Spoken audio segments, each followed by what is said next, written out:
अक्सर हमारे प्रोफेशनल्स वो अपनी ग्रेजुएशन मुकम्मल करने के बाद बगैर किसी किस्म का लाइसेंसिंग प्रोसेस कंप्लीट किए सऊदी अरब पहुंच गए। उनके हम्म। पास वीजा भी हम्म। किसी और कैटेगरी का था और उनके पास लाइसेंस भी नहीं था, तो उनके बहुत से हम्म। चैलेंजेस का सामना करना पड़ा। तो आज इस हवाले से हमें चैलेंजेस के बारे में बताइए। और सबसे बड़ा मसला तो वीजा हासिल करने का है। अगर किसी के पास लाइसेंस है और उसको पाकिस्तान में रहते हुए जॉब नहीं मिलती, तो फिर वो अगर हम्म। ट्रांसफरेबल इकामा लेना चाहता है, उसको किस हम्म। कैटेगरी का इकामा लेना चाहिए? और उसके बाद सऊदी अरब जाकर जॉब मिलने के चांसेस कितने हैं? या पाकिस्तान में रहते हुए जॉब किस तरह से हासिल की जा सकती है? अच्छा, जॉब के बारे में आजकल के जो हालात है या जो सिचुएशन चल रही है आफ्टर सऊदीजाइजेशन, क्योंकि अभी 80% हो चुका है इस फील्ड के अंदर जी सऊदी जी। अरब में। तो इसमें ओके। अब ऐसा है कि थोड़ा सा जॉब डिफिकल्ट है, बहुत इजीली मतलब आपको हम्म। जॉब नहीं मिलती, आपको थोड़ा सा स्ट्रगल करनी पड़ती है, जॉब हंटिंग आपको करनी पड़ती है। पहले पाकिस्तान में ओके। ये होता था कि इनको रिक्वायर्ड होते थे टेक्नोलॉजी फील्ड के अंदर, फिजियोथेरेपी में हो या लैब के अंदर हो या डेंटल, हम्म मुख्तलिफ टेक्नोलॉजीज में। तो काफी मतलब हम्म। रिक्वायरमेंट जो थी वो यहाँ से चली जाती थी, तो वहां से ये रिक्रूट करके ले आते थे लोगों को। जी जी। अ, फिर उस टाइम पे हम्म। वहीं पे कुछ लोगों को वहीं से उनको कैंडिडेट्स को कह रहे थे कि भाई आप वहीं पे सऊदी कौंसल कंप्लीट करें, हम आपका प्रोसेस करेंगे। अदरवाइज यहाँ आके भी वो करवा देते थे उन लोगों का, क्योंकि वो उनकी रिस्पॉन्सिबिलिटी जी पे जी। आते थे, कॉन्ट्रैक्ट होता था, सब कुछ होता था। तो वो जितने भी लोग थे वो यहाँ आके, जैसे हम लोग भी आए थे तो हमने यहीं पे आके सऊदी कौंसल वगैरह जो कमीशन थी वो हमने सब यहीं पे रजिस्ट्रेशन वगैरह करवाई। अब आजकल के जो हालात है ठीक है। उसमें पाकिस्तान के अंदर अगर आप सऊदी अरब की जॉब कोई ढूंढते हैं मेडिकल फील्ड के अंदर स्पेशली, तो आई थिंक कि ये आपको हम्म ना 5% ही चांस होता है कि अगर आपको कोई एजेंसी वाला या कहीं किसी रिक्रूटर के पास कोई जॉब अवेलेबल हो हम्म। सऊदी अरब में। इट्स टू डिफिकल्ट यानी, ओके। क्योंकि ओके। लोग जॉब हम्म हंटिंग के लिए सिर्फ पाकिस्तान नहीं बल्कि मुख्तलिफ कंट्रीज के, फिलिपाइन के, इंडिया के कंपटीशन में आ जाते हैं यहाँ पे। इजिप्शियन लोग हो गए जो जी जी। अरबिक स्पीकिंग हैं, जॉर्डन के लोग हो गए, तो ये लोग, इनके हम्म। लिए इजी है यहाँ पे अप्रोच करना, तो ये लोग यहाँ आ जाते हैं ओपन फ्रीलांस ओके। वीजा लेके। और लाइसेंस वगैरह उन लोगों ने किया होता है, फिर उनके हम्म। पास एक सबसे बड़ी अपॉर्चुनिटी ये होती है कि उनके पास लैंग्वेज होती है, अरबिक लैंग्वेज। तो बिल्कुल। उसको वो एक प्लस जी जी। पॉइंट मिलता है। लेकिन फिर ऐसा भी नहीं है कि ये सिर्फ प्रेफर करते हैं कि अरबिक लैंग्वेज ही हो। ये उन लोगों को भी प्रेफर करते हैं, जैसे हम्म। पाकिस्तान से, इंडिया से या फिलिपाइन से लोग आते हैं यहाँ पे, जॉब हंटिंग करते हैं और जॉब उनको मिल जी जी। जाती है। तो इसके लिए एक ये प्रोसेस है कि काफी हम्म। मेरा काफी मतलब लिंक में कुछ कैंडिडेट्स मेरे साथ कांटेक्ट में हुए थे पाकिस्तान से, उनको थोड़ा मिसगाइड किया गया था। जी वो जी। वहाँ पे उन्होंने लाइसेंस वगैरह नहीं किया हम्म। और वो सीधा डायरेक्ट वीजा लेके कोई भी लेबर वगैरह है, किसी कैटेगरी का वीजा उन्होंने वहां से ले लिया। हम्म। और वहाँ वो फ्रीलांस वीजा भी ओके। काफी एक्सपेंसिव होता है, तो वो लेके फिर सऊदी अरब आ गए। तो यहाँ पे आके जी जब जी। उन्होंने जॉब हंटिंग के लिए मुख्तलिफ हॉस्पिटल्स में या सेंटर्स में वो लोग गए कि भाई हमने ये एजुकेशनल हमारे हम्म। डॉक्यूमेंट्स हैं और हम फिजियोथेरेपिस्ट हैं और हमने जॉब करनी है, तो उन्होंने उनको रिजेक्ट किया जी सबको। जी। उन्होंने कहा कि भाई हमें तो ये चीज़ चाहिए ही नहीं, हमें तो आपकी Saudi health commission first of all चाहिए, आपके पास है कि नहीं बिल्कुल। है। क्योंकि यहाँ पे ओके। आप अगर किसी भी आप एचआर के पास जाते हैं किसी भी सेंटर में या जी हॉस्पिटल में, तो वो जी। जी। आपकी सीवी से पहले आपसे ये पूछता है कि आपके पास सऊदी हेल्थ कमीशन लाइसेंस है, आप लाइसेंस जी। होल्डर हैं। ये पहला क्वेश्चन हम्म। होता है उनका। उसके जी। बाद फिर वो आपकी सीवी देखते हैं कि आपकी सीवी में आपके डॉक्यूमेंट्स क्या हैं, आपने एक्सपीरियंस क्या किया हुआ है, कौन सी फील्ड के अंदर आपका एक्सपीरियंस अच्छा है, फिर वो उस हिसाब से आपको सेलेक्ट करते हैं। तो ये ठीक है। एक बहुत बैड वे है, इसमें काफी मतलब यहाँ पे फिर कैंडिडेट आके सरवाइव करते हैं काफी अरसे तक, वो फिर दोबारा अपना प्रोसेस शुरू करते हैं यहाँ पे बैठ के।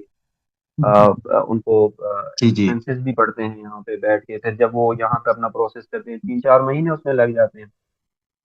जब वो सऊदी कौंसल हासिल जी करते हैं जी। तो फिर जाके वो मार्केट में जॉब हंटिंग करते हैं अपनी। तो उसके बाद जो है उनको फिर हम्म। जॉब वगैरह वहां पे मिल जाती है। तो उसमें फिर एक दूसरा इशू ये भी है। अब मैं आपको एक जी बता जी। रहा था कि कुछ लोग कैंडिडेट ना ये लोकल प्रोफेशनल में आ जाते हैं फ्रीलांसर ओके। वीजा पे। तो उनको इतना आइडिया नहीं होता वहाँ हम्म पे पाकिस्तान में। तो उस पे प्रोफेशन अरबी में भी होता है, कुछ लोगों को वो समझ भी नहीं आती, उन्होंने कहा बस हमने सऊदी अरब एंट्री करनी है। हम्म। लेकिन ऐसा नहीं होता, वो आप जब सऊदी जी अरब जी। में जिस प्रोफेशन का एंट्री करते हैं तो वो प्रोफेशन ही काउंट होता है आपके साथ। ठीक है, तो अब जब जहाँ बिल्कुल। पे आपको फॉर एग्जाम्पल आपने आपके पास लाइसेंस भी है, आपको जॉब भी मिल गई है, तो फिर तीसरा जो आपके लिए इशू बनता है वो आपका बनता है हम्म। वो इकामे का, जिसके ऊपर आपका प्रोफेशन लगा हो। ठीक है, तो वो प्रोफेशन जो है ओके। उसके ऊपर आपको कुछ सेंटर्स या हॉस्पिटल वाले जो है वो तो मतलब ये 50-50 में रहता है कि अगर कुछ हो तो हम्म। वो आपका प्रोफेशन चेंज कर देते हैं, लेकिन वो एक प्रोसेस है ओके। जिसके जी ऊपर जी। पैसे भी लगते हैं, एक्सपेंस भी होता है, वो एक हम्म। प्रोसेस होता है। तो वो ओके। हॉस्पिटल वालों को या सेंटर वालों को करना होता है, आपके लिए आप खुद ओके। नहीं कर सकते। ठीक है। अब उसमें भी फिर वो आपका एक नेगेटिव पॉइंट चला जाता है, क्योंकि वो जब देखते हैं कि यार, क्योंकि आजकल वैसे भी जॉब्स इतनी अवेलेबल नहीं है मार्केट के अंदर, तो उनके पास एक हम्म वैकेंसी के लिए पाँच पाँच छः छः कैंडिडेट होते हैं। तो वो फिर देखते हैं कि यार इस बंदे का हम्म। प्रोफेशन ठीक नहीं है, इसका प्रोफेशन ठीक है, तो वो उसको चूज करते हैं। या अब हम इसको सेलेक्ट ओके। करेंगे, इसका कॉन्ट्रैक्ट करवाएंगे, फिर ऑनलाइन जो है हम गवर्नमेंट से रिक्वेस्ट करेंगे इसका प्रोफेशन चेंज करने के लिए, तो एक प्रोसेस होता है। तो उसमें फिर कुछ कैंडिडेट उस वजह जी से भी जी। रह जाते हैं। तो ये एक ओके। मतलब एक नेगेटिव थिंग होती है कैंडिडेट के लिए कि अगर वो ऐसा कोई वीजा या ऐसा कोई प्रोफेशन चूज करके वो प्रोफेशनल इधर आए सऊदी अरब में और फिर जॉब हंटिंग करे तो उसको काफी प्रॉब्लम होती ओके।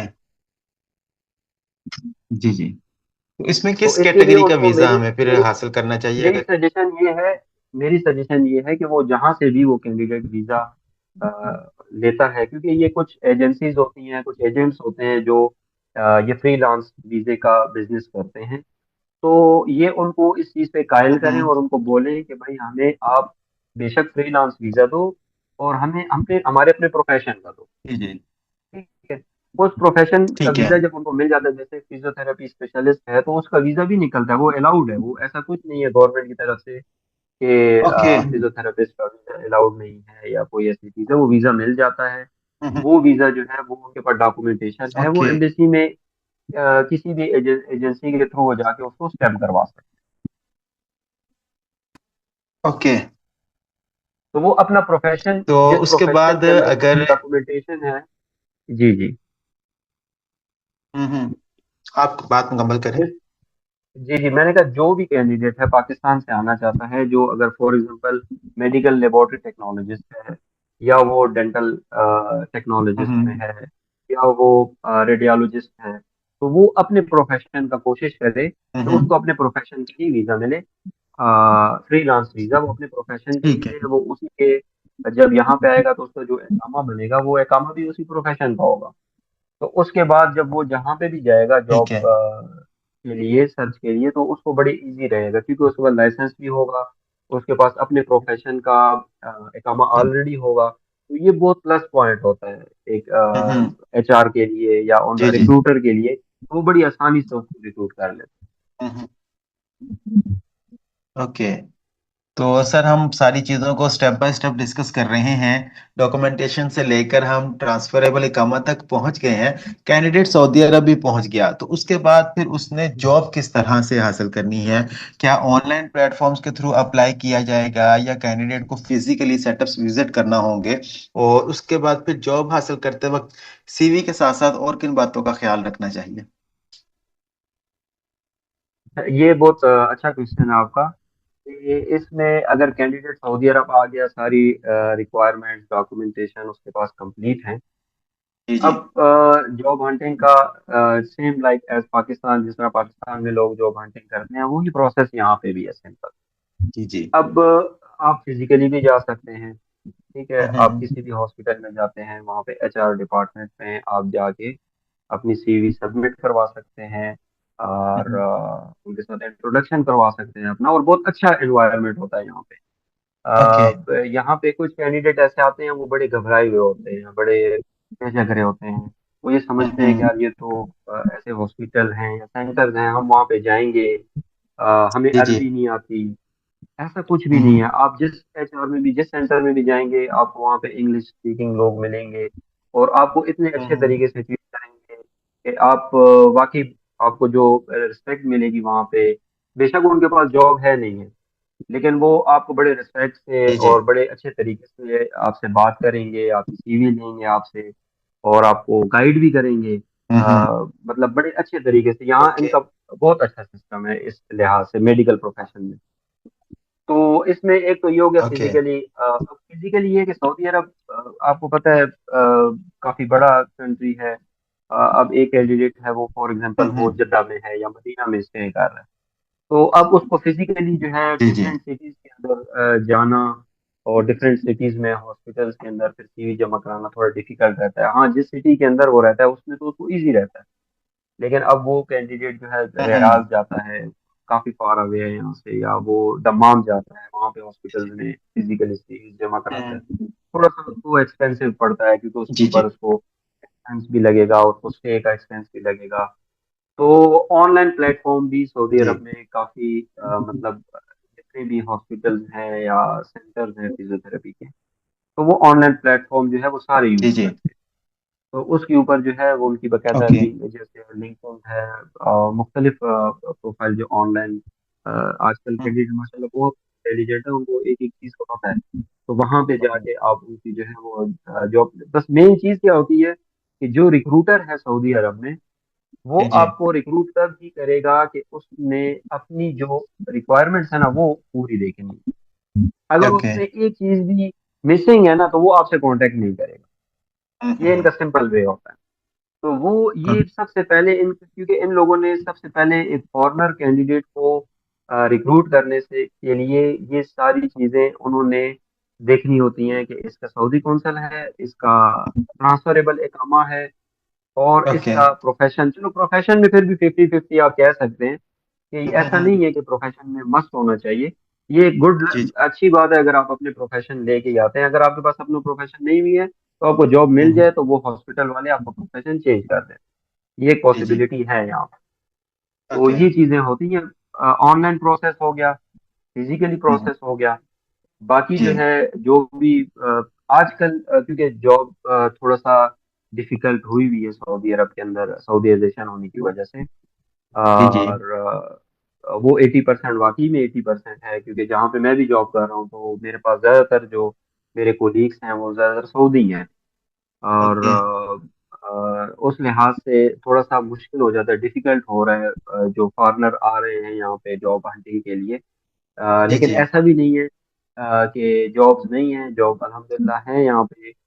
मैं जब जी। 2011 में या 12 में मैं आपको मदीने की बात बताऊं तो उस टाइम पे दो यहाँ पे गवर्नमेंट के रिहैबिलिटेशन सेंटर थे मदीना मुनव्वरा में, ओके। और वो दोनों फ्री ऑफ कॉस्ट जो है लोगों को फिजियोथेरेपी प्रोवाइड करते थे, जो मदीना के रेजिडेंट लोग। और ओके। मुझे याद पड़ता है कि उस टाइम पे एक या दो फिजियोथेरेपी प्राइवेट सेंटर होते थे, वो भी बहुत लिमिटेड। और ठीक आज है। 2025 में इस टाइम पे तकरीबन 22-25 फिजियोथेरेपी सेंटर है, प्राइवेट सेंटर। ओके। ओके। मतलब ड्यूरिंग दीज ईयर्स 14-15 ईयर्स, तो मैंने यहाँ पे जो डेवलपमेंट स्पेशली इसमें फिजियोथेरेपी में देखी है, मैंने दूसरी जी किसी जी। टेक्नोलॉजी में। राइट तो राइट। हर हर एक कैंडिडेट है अपना लक आजमाता है। और हाँ, पाकिस्तान से आते हुए उसको ये है कि अच्छा एक्सपीरियंस गेन करके आए, कंपटीशन जी है जी। यहाँ पे। ऐसा ही सिर्फ नहीं है कि आपने मतलब डिग्री हासिल कर ली है और आप सऊदी अरब आ जाते हैं, आपको एक्सपीरियंस कुछ नहीं होता। क्योंकि जी जो जी। फिजियोथेरेपी की इक्विपमेंट्स पाकिस्तान में है और जो सऊदी अरब में इक्विपमेंट्स यूज होती हैं जी जी। वो बहुत डिफरेंस है, उसके अंदर बहुत हम्म। चेंजेस हैं।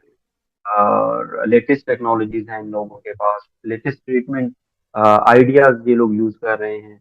तो उस लिहाज हम्म। से जो भी कैंडिडेट आए तो उनको उन चीज़ों का पता होना चाहिए, क्योंकि ये बिल्कुल। जब आपसे इंटरव्यू लेंगे या आपसे उस बारे में पूछेंगे तो आपको उस चीज का पता होना चाहिए, ना कि आप ये आगे से आंसर करेंगे। उनको ये लगे कि यार ये एक थेरेपिस्ट है, इसके पास एक्सपीरियंस भी है, लेकिन इसको इस फील्ड का पता ही नहीं है, इसको इस इक्विपमेंट का नहीं पता कि इस इक्विपमेंट को यूज कैसे करना है। तो ये जी। बहुत नेगेटिव जाता है, फिर आपको मतलब लक नहीं है, आप मतलब क्लिक नहीं होंगे उस जगह पे। बिल्कुल तो बिल्कुल। एक्सपीरियंस गेन करना जो आपको 1 साल का मिलता है, आपने वो एक्सपीरियंस कोशिश करें कि अच्छे से अच्छा एक्सपीरियंस हासिल करें। और जी अच्छी जगह पे हासिल करें कि आपको सारी नॉलेज, कम से कम सऊदी अरब आप आए तो आपको बेहतरीन नॉलेज होनी चाहिए। आप, ये बहुत मस्त है, बिल्कुल। बहुत जरूरी है आजकल के टाइम के हिसाब और सर यहाँ पर मैं एक बात ये भी ऐड करना चाहूंगा कि बहुत से लोग मुझसे भी राब्ता करते हैं, तो मैं उनको यही कहता हूँ कि आप अगर अपना लाइसेंसिंग प्रोसेस कंप्लीट कर लेते हैं, तो licensing process is entirely different from job hunting. आपका रिस्क मुकद्दर नसीब जहाँ पर होगा आपको वो जरूर मिलेगा, लेकिन कोशिश आपको करनी पड़ेगी। और दूसरी तरफ अगर हम सऊदी अरब के हालात देखें तो वो दोनों बातें ही ठीक हैं कि सऊदीजेशन भी हो रही है, 80% उन्होंने अपने लोकल्स को जॉब्स भी देनी है, लेकिन साथ साथ उनका विजन 2030 भी चल रहा है। और 2034 में फीफा वर्ल्ड कप भी है, तो उनके मेगा प्रोजेक्ट्स भी चल रहे हैं, नियोम सिटी बन रहा है। तो अपॉर्चुनिटीज भी से। उस हिसाब से चल रही हैं। तो सर्वाइवल ऑफ द फिटेस्ट है, जो लोग कोशिश करते हैं वो मंजिल पर पहुंच जाते हैं। सर एक बड़ा अहम सवाल जो कि बार बार हमारे प्रोफेशनल्स पूछते हैं कि क्या हम विजिट वीजा पर जाकर जॉब हासिल कर सकते हैं या नहीं कर सकते, क्योंकि अक्सर लोग वो उम्रा प्लान करते हैं कि हम उम्रे पर जाएंगे और उसके बाद हम जॉब के लिए कोशिश करेंगे कि हम 2 इन 1 पैकेज कर लें कि उम्रे के साथ जॉब मिल जाए। तो ये भी जरा बताइएगा। जी बिल्कुल ऐसा है। काफी जो पाकिस्तान से भाई बहने हैं वो मेरे साथ भी जो कांटेक्ट में होते हैं वो ये क्वेश्चन बहुत ज्यादा करते हैं। एक्चुअली सऊदी अरब में स्टार्ट से ही कभी ऐसा कंसेप्ट रहा ही नहीं है कि आप उम्रे पे या विजिट वीजे पे आप सऊदी अरब आते हैं और आप उस वीजे के ऊपर आप कोई जॉब हंटिंग करें और आपको जॉब मिल जाए। तो हम्म। ये बिल्कुल स्टार्ट से ही नहीं रहा इनका किसी मतलब मुझे जहां तक याद पड़ता है जब से मैं सऊदी अरब में हूँ, तो ऐसा कोई जी। इनका प्रोग्राम रहा ही नहीं है कि लोग विजिट वीजे पे या ये टोटली इलीगल है। आप उम्रे वीजे ओके। पे आए हैं तो आप जस्ट उम्रा कर सकते हैं। आप सऊदी अरब में जो है आप सैर कर सकते हैं, आप मुख्तलिफ जगहों पे जा सकते हैं, लेकिन आप जॉब हंटिंग बिल्कुल नहीं कर सकते और उसके वीजे के ऊपर आप जॉब कर भी नहीं सकते कोई भी। तो वो टोटली ठीक। इलीगल है, same as like visit visa भी सेम ऐसे ही है। विजिट वीजा भी आपको सिर्फ लेजर के लिए दिया गया है, आप यहाँ पे आए प्लेजर करें और आप वापस, दैट्स इट।